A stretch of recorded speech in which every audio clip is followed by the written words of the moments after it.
All new dribble engine. Again, this feels amazing upgrade we've had to our gameplay engine in 15 years. Actually, yeah, let's talk about this real quick. The dribble engine is the most amazing upgrade we've had to our gameplay engine in 15 years. Just propaganda. This is like a developer or a playtester who is probably authentically feeling this, but my first thought with this was that if you subtract 15 years from 2K25, that's like 2K10. And so I'm kind of wondering what they're referring to. The last real big upgrade to the dribble engine around this time wasn't in 2K10 or 2K11, but in 2K12 actually. For those that don't know, Mike Wang leaves 2K after 2K9, goes to Live, and for NBA Live 10 creates essentially the dribble system that we now have in 2K, but brings it to Live first. 2K, if you guys remember, we're still using this thing called ISO motion. It wasn't one-to-one with the sticks where you can like flick the stick left or right and you're gonna do a left to right move, right?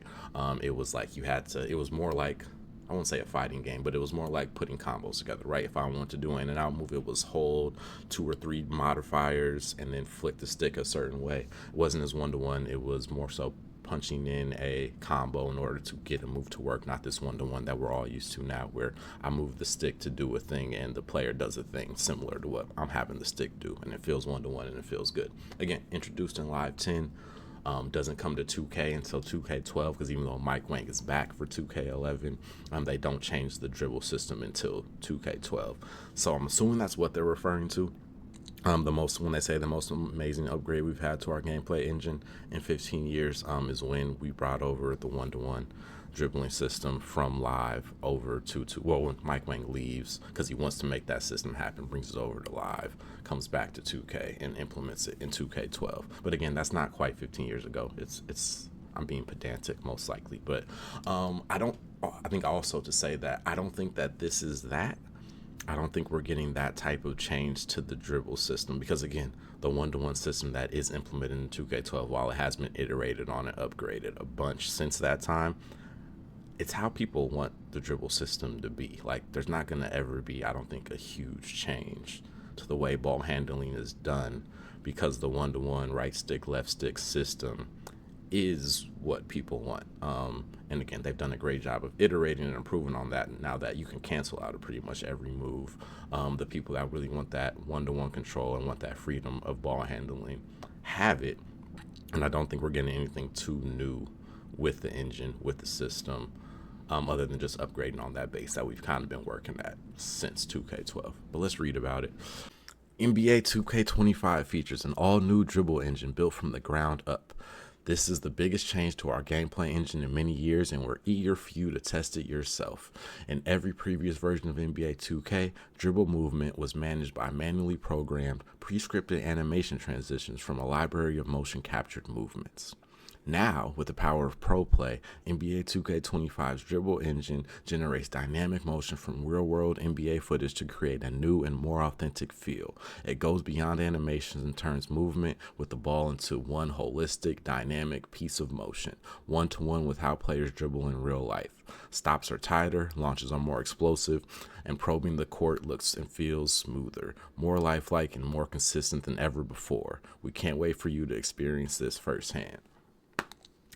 To back up my point about how this isn't actually a change to the engine, this is a lot of words that feels like it doesn't mean much. I get what they're getting at, though. Again, like I was talking about earlier, the biggest change to this game that's going to happen over the next, I don't want to go as far as say the next half decade, but like the rest of this console cycle, is mocap movements becoming pro play movements, and how much better that's going to make the game feel. And that's essentially what they're describing here.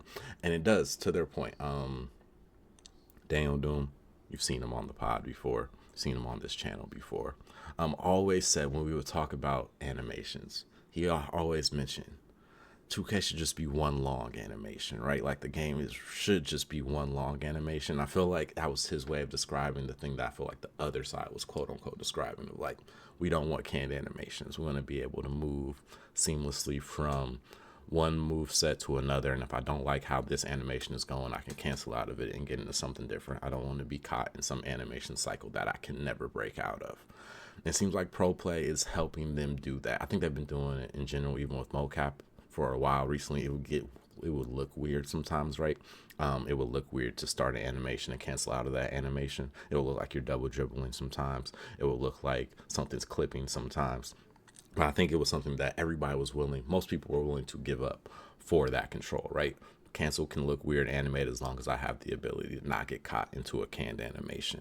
But it does seem like the answer is this thing that Daniel Doom would speak of, or Doom and Wonder would speak of, is that the game essentially needs to be one big animation. We have all of this data from ProPlay that we can punch into the game, put into the game, and the more data in there, the more we can have move sets and cancels flow seamlessly into other moves, into other things. We'll see how it looks. Again, like they said, they want us to test it ourselves. They're eager for us to test it ourselves. So we'll see. Again, I don't feel like it's going to feel like a brand new dribbling system, more of the same dribbling system with a lot more polish to it because of what ProPlay can provide.